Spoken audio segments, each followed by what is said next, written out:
Og Christian. Hej, mit navn er Andreas. Vi vil fortælle jer lidt om robotteknolog, eller hvordan man bliver robotteknolog. Ja.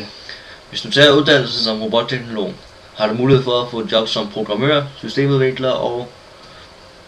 ikke så meget mere. Det er en rimelig lille uddannelse, eller det giver så mange jobmuligheder. Uddannelsen tager 3 år, og under uddannelsen der får du at vide om alle sider af robotteknologien. Og her lærer du også at designe din egen elektroniske kredsløb, som du for eksempel kan bruge til at fjernstyre robotter med. De grundfag, som du har i den her uddannelse, det er sådan noget som matematik, fysik, softwareudvikling, elektronik og datalogi.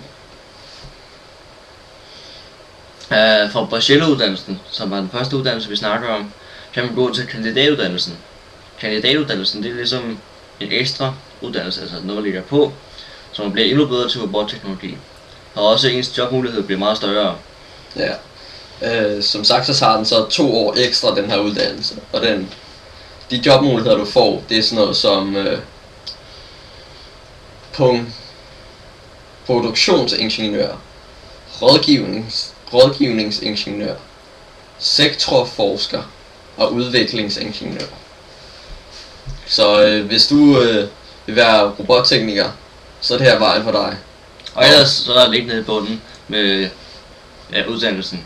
Og så er det også bare at komme i gang med at bygge jeres egne robotter.